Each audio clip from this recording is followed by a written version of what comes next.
ये जो एक सुबह का सितारा है, जिंदगी तेरा गोशवारा है। ऐ मुकद्दर कोई हिसाब तो रख, सुबह का सितारा। कौन जीता है कौन हारा है, ये जो एक सुबह का सितारा है। यानी तुम्हारे ख्वाबों में आने के लिए मुझे तुमसे दूर जाना पड़ेगा?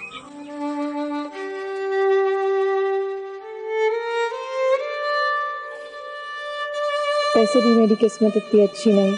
ये बात तो मेरी बीवी होते हुए कह रही। हाँ, अगर बेवा होती तो ये बात समझ में भी आती। गाड़ी का एक्सीडेंट हो गया, ऑन द स्पॉट डेथ हो गई नबील की। मेरा जवान भाई चला गया है, वो सदमा मैं भूल नहीं पा रही और तुम्हें प्रॉपर्टी की पड़ी है।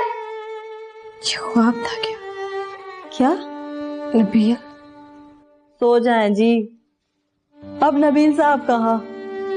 कौन सा घर? भाई कहीं किसी कागज पर दस्तखत तो नहीं करवा दिया तुमसे? Thank you. पापा, मैं अपनी जॉब नहीं छोड़ सकता। मुझे ना बिजनेस में दिलचस्पी है और ना ही मैं उसे संभाल सकता। नबील की दराजों की और लॉकर्स की चाबियां कहाँ? मैंने आपको इसलिए यहाँ बुलाया कि अब आप इसको अपने साथ ले जा सकती हैं। इसको चाहिए तो उसके पाँव पड़ जाती, लेकिन मेरे साथ ना आती। नबील मेरी जिंदगी में आया ही क्यों, जब उससे मेरी जिंदगी में रहना ही नहीं था? क्योंकि मैंने सुबह के सितारे से शादी करनी थी। एक महीना भी आप उसे उस घर में नहीं रख सके। कल को मुझे कुछ हो जाए तो क्या आप रबिया को भी इद्दत पूरी किए बगैर इस घर से निकाल देंगे? अब उसको वापस ले आने से भी क्या फर्क पड़ेगा? पापा, अगर आप उसे नहीं लाएंगे तो मैं उसे जाके ले आऊंगा।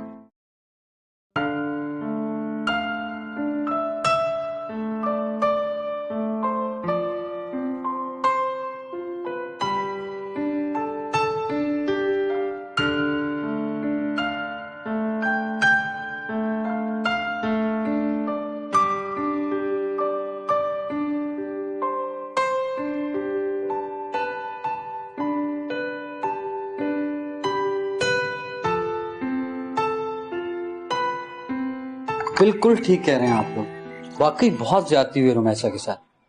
लेकिन इस खानदान से इंसाफ की तवक्को नहीं करनी चाहिए आपको। रुमैसा की तो अभी रिश्तेदारी हुई है ना इस खानदान में। मैं तो कितने सालों से भुगत रहा हूं सब कुछ। इतने जालिम लोग मैंने अपनी जिंदगी में नहीं देखे। 2 कपड़ों में इस तरह कोई अपनी बहू को निकालता है, वो भी इद्दत में। बिल्कुल सही कह रही हैं आप। नबील ने उसके नाम घर किया था, जायदाद में उसका हिस्सा है। ऐसे कैसे मक्खन से बाल की तरह निकाल सकते हैं हम उसे? सिर्फ हिस्सा नहीं, करोड़ों का हिस्सा है। इसीलिए तो हमने मुकदमा करने का सोच लिया। बिल्कुल ठीक सोचा है आपने। इन हालात में इससे अच्छा फैसला नहीं कर सकते आप लोग। और वकील का बंदोबस्त तो मैं खुद करूंगा रुमैसा के लिए। जितने पैसे केस पे लगेंगे मैं लगाऊंगा, लेकिन रुमैसा को इंसाफ दिला के रहूंगा मैं। हाय बेटा, तुम्हारी बड़ी मेहरबानी है। तुम्हें तो अल्लाह ने एक फरिश्ता बनाकर भेजा है हमारे लिए। नहीं नहीं, आप ऐसा ना सोचें। बस यह है कि मेरा जिक्र कहीं ना करें। आपको तो पता है ना रिश्ते की नजाकत का। अगर उन लोगों को पता चल गया कि मैं आप लोगों की मदद कर रहा हूं तो वो लोग मेरे साथ भी कुछ अच्छा सलूक नहीं करें। नहीं नहीं, हम समझते हैं बेटा। अच्छा, अब मैं चलता हूँ, फिर आऊंगा। आजकल मैं रुमैसा से भी मिलूंगा। हाँ बेटा, जरूर, क्यों नहीं। चलो आओ, मैं तुम्हें दरवाजे तक छोड़ता हूँ। बड़ी मुश्किल से आपका घर ढूंढा है। मेरे पास तो मुकम्मल पता भी नहीं था, बस अंदाजे से ही पहुंचा। अच्छा, मैं बाद में बात करती हूँ। तुमने रुमैसा को उसकी खाला के घर क्यों भेजा? आपको किसने बताया ये? ज़ीशान ने बताया मुझे। ओह, तो ज़ीशान तक रबिया ने खबर पहुंचा दी, हालांकि मैंने उसे मना भी किया था। देखो, जो बात मैं तुमसे पूछ रहा हूँ ना, उसका जवाब दो। क्या करना था उसे यहाँ रहकर और क्या करना था उसे यहाँ रखकर? वो इद्दत में थी। तो मुझे तुमसे इस तरह की हिमाकत की तवक्को नहीं थी। इसमें हिमाकत ही क्या बात है? हमने उसे यहाँ रखकर क्या करना था? सारी उम्र क्या हम नबील के नाम पे बिठा छोड़ेंगे? अच्छा है उसे उसके खानदान तक पहुंचा दिया, इद्दत खत्म होगी, वो लोग उसकी कहीं शादी कर देंगे। अभी तो वो खूबसूरत है, जवान है, कहीं ना कहीं अच्छा रिश्ता तो मिल ही जाएगा। लेकिन ये तरीका मुनासिब नहीं था। अगर उसे भेजना ही था तो उसकी इद्दत के दिन खत्म होने का इंतजार करना चाहिए था। खैर, मैंने जो करना था कर दिया, अब आप दोबारा घर लाने के लिए उसे ना चल पड़िएगा। तुमने कोई रकम वगैरह दी उसे साथ? क्यों रकम देती मैं उसे? आपके ख्याल में उससे रुपए पैसे की कोई कमी है? जब से शादी हुई है वो और उसके घर वाले नबील के पैसे ही तो बटोरते चले आ रहे हैं। फिर भी आपको अंदाजा नहीं है उस खानदान की तेज तरारी का। उसकी खाला धमकी देके गई है मुझे। किस चीज की धमकी? जायदाद में से उसके हिस्से की बात कर रही थी। अभी तो आप देखिएगा ये लोग कितनी दफा रुमैसा को ले लेके आएंगे, फिर शौक पूरा कर लीजिएगा देने दिलाने का।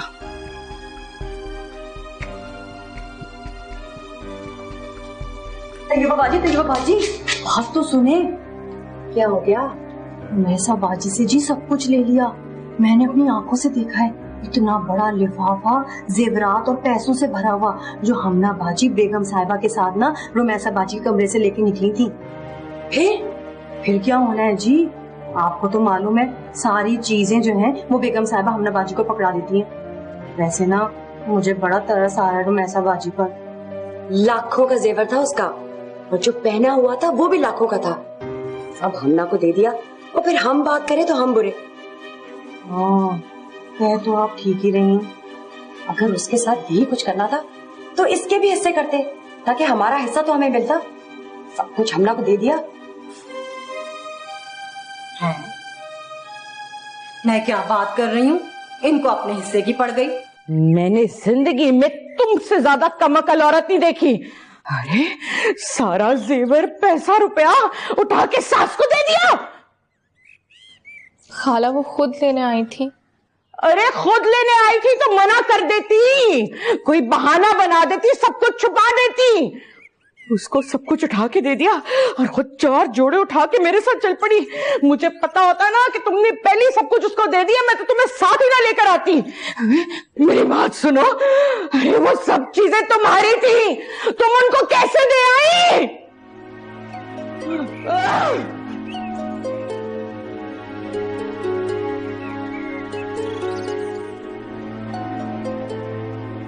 तुम्हें जीशान से शिकायत करने की जरूरत क्या थी?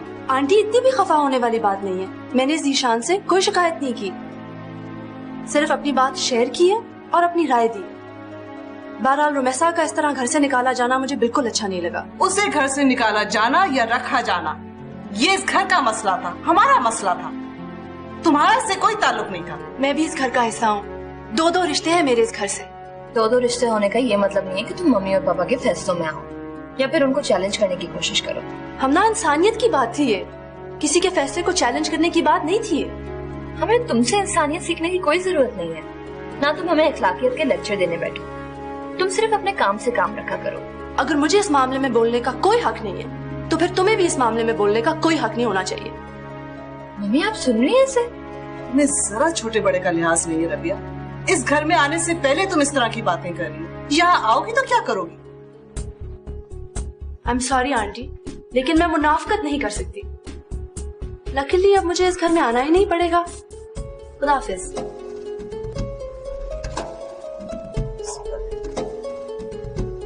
देखे आपने तेवर इसके? बड़ी तारीफें करती थी आप तो इसकी। वैसे आपको तो एक से बढ़कर एक बहू मिलती है।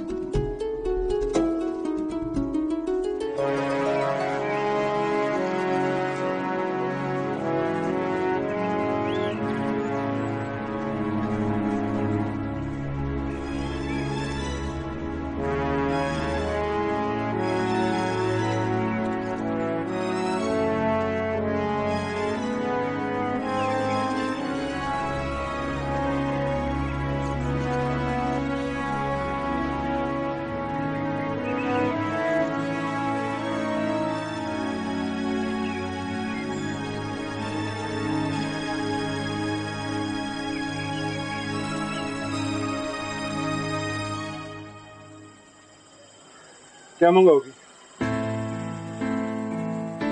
भूख नहीं है। क्यों?